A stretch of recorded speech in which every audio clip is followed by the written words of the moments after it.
think this Abraham will be singing this song as he's going. He said, I know my Redeemer living.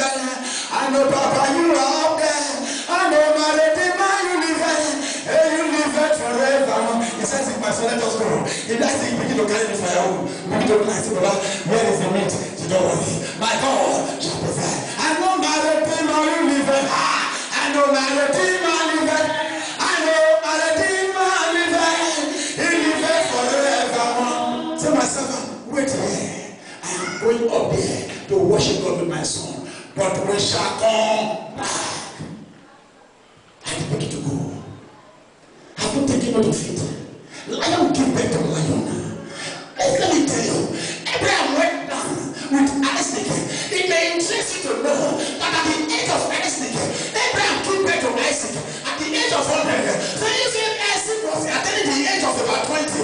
Abraham should be about 120 to 130. Are you listening to what I'm saying? And can you ever imagine a strong man or 20 now laying down his head for a man of 120 years? If you want to stage fight, he will beat Abraham necessarily. But he obeyed. Say obey. Have you thought about it? I don't know if somebody is listening to me here. He went there. The Bible recorded that the guy's eye, and he laid him on the altar. He raised his hand to cut off his neck. Have you ever occurred to you? Have you think about it? Wow, why did Abraham not fight back? Because for a man of 120 plus should carry a young man, strong young man, to tie his eye, put him in an altar to cut his neck. Something happened.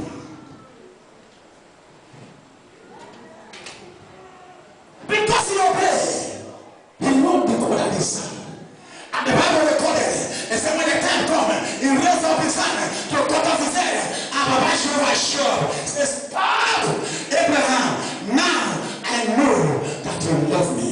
Now I believe you are my son. For this you have done. He said, for this you have done. Read it for me. Read it. Go for it. 6. Abraham took the wood for the burnt offering and placed it on his son Isaac. Yes. And he himself and placed it on his son Isaac. A small child cannot listen. A bottle of fruit that is enough to burn and consume an adult. Is it a small wood? That's to tell that Isaac was a strong man. The type of food you use to burn fowl. Not to take one person like me. Because to burn the whole human being, you need that type of food. That donkey carry. He put on place upon Isaac and he told them to climb that mountain to tell you that Isaac was a strong, healthy man. You know. As the two of them went on together, Isaac spoke up and said to his father, Abraham, Father, yes, my son. Abraham replied, the fire and the wood are here. Isaac said, but where is the lamb for the burnt offering? 8. Abraham answered, God himself will provide the lamb for the burnt offering, my son. And the two of them went on together. When they reached the place God had told him about, Abraham built an altar there and arranged the wood on it. Where are you now? 9. There's 9. Go on. Go on. He bound his son Isaac and laid him on the altar on top of the wood. 10. Then he reached out his hand and took the knife to slay his son. For the angel of the Lord called out to him from heaven, Abraham. Here I am, he replied. Do not lay a hand on the boy. He said, do not do anything to him. Now I know you fear God, because you have not withheld from me your son, your only son. Now, because you don't withhold from me your only son, I go to 16. 16, yes. And said, I swear by my sin. Because of this you have done. I swear. Papa God, I swear. Declares the Lord. In my name, says the Lord. What did he say to do? Because you have done this. Because you have done this. Because you have done this. Yes. And this have not withheld your son, your only son. Because you don't withhold your only son from me, I have swear. I will surely bless you. In blessing, I will do what? I will bless you. And make your descendants as numerous as the stars in the sky. And make your descendants as numerous as the stars on the earth. Sit down. That is the blessing. That is the blessing you are singing of today. Abraham blesses a man. Abraham blesses a man. I am blessed in the morning. I am blessed in the evening. Abraham blesses a man. There are the sacrifices. There are the sacrifices. Those are the blessings. That is what God swear. My Lord. God, Abraham provoked God. God will let me know what you have to swear in his name. He said, in blessing, I will bless you. Me, that I am done from today. If I not bless you, I will not be God again. He said, God get provoked. What have you done? That you make Abraham blessing to be yours. And you, little things. God is not even testing you with those two another. If God asks you now, leave that shit, begin to go, face Alicante, to anywhere that I will show you, say, God, where I won't go. When you give me your hotel, I'm not going to lodge. Baba, I know you say your blessing make it added no so. My pocket nothing there inside. When you first drop 1,000, no, you say, even at 10,000. But now train I won't take, flight to come, I will sit down for 17 hours, you will then negotiate. Say obedient. Obedient. That was what Abraham did. That provoked God. For you to know, have you asked yourself, that kind of son, the same father losing him, and said, let us go. God has done it. And the boy moved with the father. The Bible would not take a note of it, but he wanted to kill me. What were you trying to do? Nothing. It was like that. He don't do one again in a big way. Yes, somebody listen to what I'm saying here. God has to trust you to a certain extent to deposit something in you. We have not made up our mind to go with God. We give God condition. If they say you come to weekly activity, there is condition. If they ask you to come for prayer, there is condition. If they ask you to be mindful for fasting, you have an answer. If they ask you to come and pay your time, you give God condition. If I use the remaining 90%, and this 10%, if we do like this, you begin to give God condition. You begin to ask too many questions. And God has no answer to your question. He has answer for your prayers. Too many conditions you give God. The obedient one will not give God condition. And that is why you are not giving God way to function in your life. That is the situation you remember where you are. And you begin to look and say, something is not happening here. You leave church number 1, you go to church number 2, you leave church number 2, you go to church number 3. With the same character. Not that you shake, you're not going to be the best man of God. Because no matter the hand that is being laid upon you, you have no laying hand upon yourself. As much as you refuse to lay hand upon yourself, you will know where you are. All that you'll be going, you'll be meeting the right people, but you are not the right person. You need to change to get the right atmosphere for miracle. Will somebody still listen to me? The problem is not where you fellowship. The problem is not that the man of God not fast enough. The problem is not that he's not godly enough. Are you godly enough? The Bible will say, iron sharpened iron. It's iron that sharpened iron. If the man of God is iron and you are coming, if you just be only cutting, if you are iron, you begin to sharp yourself. You sharp yourself. And when this one is sharp, this one is sharp. That is how it works. We ask too many questions. God, did God trust you? Can He deposit something in your hand? Has God been faithful to you in 10,000? What did you do with the 10,000? What did you do? What were you able to turn around in the house of God with 10,000? If you were able to turn around something of 1,000 from 10,000, God is said to deposit 100,000 in your hand. And if you're able to turn around something of 10,000 from 100,000, God will give you millions. Let me tell you, there is an atmosphere for blessing. Let me tell you, this church will be praying from the beginning of this year. Are we together? That God raise up for us millionaires. In every church there are millionaires. This is the time for millionaires. If I were to be you, I would have that your atmosphere. I begin to function. How does God raise great men? If they are obedient. Yes, by faith. I walk in obedience. God said, move. Yes, sir. Move. Yes, sir. Go to the right, I turn. Go to the left, I go. You begin to go. You walk into the atmosphere. And with a little hand that is placed upon you without oil, you begin to manifest.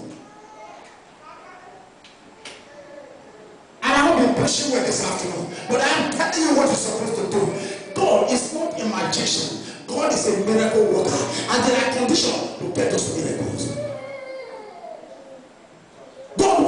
One day, God was seated above the heaven. He was seated there. And the Bible recorded, he said he saw an angel. And as they were coming, Lucifer came too. And he was saying, Lucifer, where are you coming from? He said, Baba, I am going to and fro in the earth. I'm just going to say, you were in the earth? Have you considered my son Job? Can God boast of you? Yeah. He asked him, have you considered my son Job? He said, God, I know I saw him now. Of all the blessings, how can you talk about that man? Of all the blessings you've given to him, you don't need to talk about him because himself in the Bible is loaded. He said, no. He said, if you listen, if you withdraw those blessings from him, I'm telling you, will cause it before your face. He said, go ahead and do so, but do not touch his soul. It was all done. If you read the book of Job, if you read Job, if you read the book of Job, right from Job chapter. Now hold on. If you see the life of Job, you see Job chapter 1, verse 1 to 20, you will see all the whole thing that Job went through. But is this time? I think as a matter of fact, let me continue with this one. Go to the book of Job chapter 1. Job chapter 1, verse 1, quick reader. I'll drop on this one.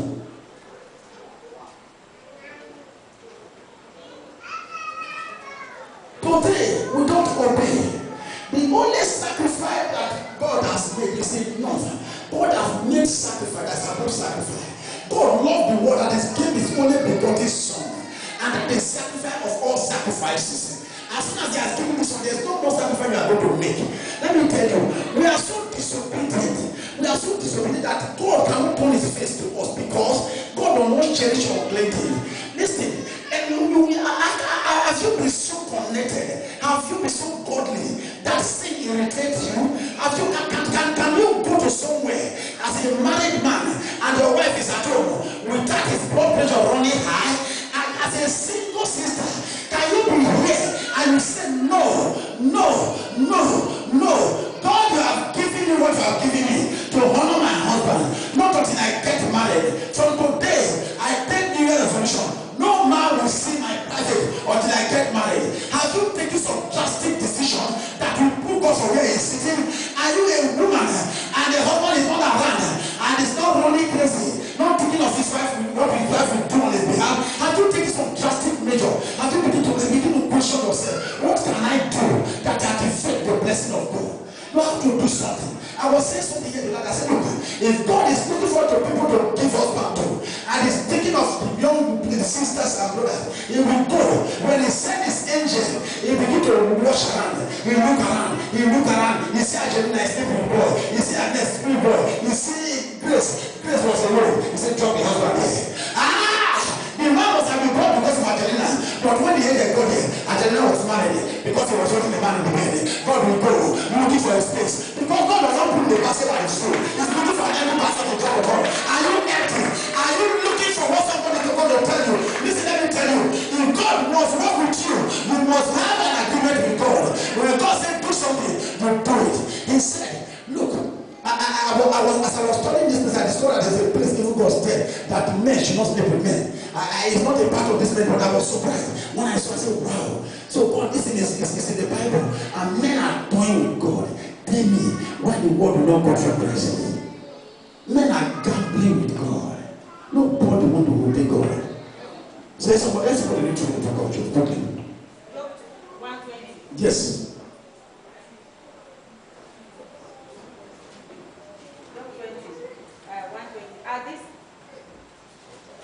At this, Job got up and tore his robe and shaved his head. Then he fell to the ground in worship and said, naked I came from my mother's womb, and naked I shall depart. Now, when after God did that, the devil went back and stripped Job of all things. And Job, after losing all things, he said, God, you created me, I came to this world naked. With nakedness, will I go back? I don't care. God give, God take. Read on. The The Lord gave and the Lord has taken away. May the name of the Lord be praised. But the name of the Lord be praised. After he lose everything, he said, may the name of the Lord be praised. Can God trust you? You know the rest of the story. How Job lost all his children. This is somebody. Listen, if his children go for partying, if he come back and will do sacrifice, they begin to do sacrifice. Say, maybe this one will not offend God. Yet, he shake his mind. Say, why did I offend God? But he not question God. He said, look, my Redeemer liveth. Nakedness I came to this world. Until the time God permit devil to take over his flesh and he look at himself. The only thing he did, he caused the day he was done. He never raised his mouth on God. Because you know, I think what God said, I know my Redeemer will liveth. We don't want to give God. We put God in number 5. So we're begging for some of us to bring it to number 2. And those supposed to be number 1. We put God so far. We put God so far. This is what we're supposed to say in the church. It's not just coming and shouting, you are blessed, you're going, coming in, you are blessed, you're coming out, your children are blessed, you are blessed, you are blessed, you are blessed, you are blessed. Blessed, blessed, blessed. Condition for blessing must be let known to you. That is the only way that you activate the blessing. Can somebody stand on his feet now? There are situations that lead to the blessings of God. Amen. Situation. We give God condition.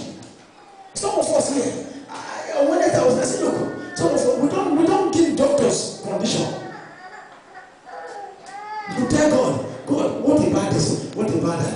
Assuming you visit your doctor the next week and tell you, look, from 1 to 3, you must sleep. Go. From 1 o'clock in the afternoon, 1 p.m. to 3 p.m., 2 hours every afternoon. You must have 2 hours of sleep. And you go back. I say, doctor, bless you guys. That's my head. They do me on my head. Have you been sleeping for 2 hours? They say, yeah, I've been trying for 1 hour. And he said, look, if you value your life, you must go to sleep for 2 hours. You write it. It's short. As a matter of fact, when it is 1 o'clock, hey, I just say, hey, I'm going home. Sleep. Because doctor says so. When God tell you, give me 2 hours, you ask God, what about what wisdom? You know what eat? You know it's time and pass. But you're supposed to understand. We negotiate with God. We talk to God as if we are talking to you. We expect more from our children than God expects from us. I was teaching you yesterday. I said, look, what is it that you really think you've done for your children that you need to expect much? As a matter of fact, the investment, you take them to be treated to university and do anything. By the time you are 90 years old, they are sleeping salary, they are breaking money for you. Sometimes they have to put this company enough, they pick the model one for you, buy you cars. There's an investment. What God has done for you, what has He got in return? As a matter of fact, He is handling that chicken for you. If not for Him alone, some people are looking for, they have not. Go back memory lane and think about it. Think about it. He gives you this chicken. And he comes there. Hey, go to bed. He said, sit down. He said, I'm coming. Go. I asked you to sit down. I said, hey. I said, sit down. You are saying, Jesus, hey. You begin to go crazy. You disobey me. Your father. I gave birth to you. This my womb. Now they carry you. Who put that for the womb? How much did you respect God? How much did you respect God? Lift up and say, God have mercy. Say, God have mercy. Say, God, show me your way. The way to go. Grant me with your spirit of obedience. To God today, I've realized, I've heard your word, I've known the truth. Let the truth that I know today set me free. Set me free. Set me free. Set me free. Set me free. Set me free. Set me free. Set me free. Set me free. Set me free. Set me free. Set me free. Set me free. Set me free. The next thing I want to tell you as I'm living here is to make you think something. Next thing is to be careful. Open your eye. If God did not create heaven and there is no blessing attached to it, serving God, no heaven, no hell, you die, you go. You still desire to obey God, even when there is no heaven. Have you think about that? Even when there is no blessing, you still need to respect God because you know He created you. If there is no heaven, even with blessing attached to it, you are not respecting God. I believe that you should respect God, obey God without heaven. Now there is a crusade all over the place. Don't hear church, don't hear that. Some people are obeying because of fear of fire, not because they want to obey God. Some people will obey this thing because of they don't want to go fire. But it's good for you to obey it because you fear God. Some people say, hey, fire, hey, fire, ah, I'm in my portion. I reject it, heaven. They say they die, the street will go. Even without that, obey God. He created you in His own image, after His likeness. That's what we read yesterday. God created you in His own image, after His likeness. He created everything with the word of man. When He came to Emmanuel, when He came to you, He sat down. He said, "Let us create man in our own image, after our likeness."